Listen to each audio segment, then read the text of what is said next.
প্রশ্নটা শুনে আমি অবাক হয়ে গেছি। যে আমি বললাম যে আপনার প্রশ্নের কি উত্তর দেবো, আমি তো এই প্রশ্ন নিয়ে আমি ভাবতে ভাবতে আমি শেষ হয়ে যাচ্ছি। ভদ্রমহিলা প্রশ্ন করে বলছেন যে আমার স্বামী আমাকে অনেক কষ্ট দেয়, অনেক আমার হক নষ্ট করে। সে বাহির থেকে আসে, এসে মোবাইল টিপি রিমোট নিয়ে বসে, আমার দিকে তাকায়ও না, জিজ্ঞাসা করে না, অসুখ বিসুখ খেলাম কি মরলাম দেখা দেখি নাই, আমার কোনো হক সে আদায় করে না। আমি নামাজ পড়তে গেলেও সে ডিস্টার্ব করে। শেষ পর্যন্ত আমার নামাজ যদি অসুবিধা হয়, সেই 2টা 3টা পর্যন্ত নানান গুনাহের কাজে লিপ্ত থাকে।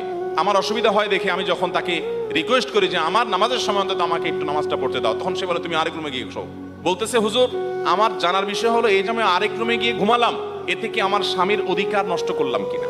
এই একই ভদ্র মহিলা আরেকটা প্রশ্ন করেছেন, বলেছেন যে আমার ছেলে আমার গায়ে, ভয়ঙ্কর একটা ব্যাপার। তো তিনি বললেন যে আমাকে প্রচন্ড করার পর খুব কেঁদেছি কষ্টের চোটে, যেহেতু কষ্ট হয়েছে সেজন্য আমি কাঁদলাম, আমার কাঁদার কারণে আমার সন্তানের কোনো ক্ষতি হবে কিনা। তো আমি বললাম যে আপনার এই প্রশ্ন থেকে আমাদের সবার শেখার আছে। এত জুলুমের মধ্যে থেকে একজন মুসলমানের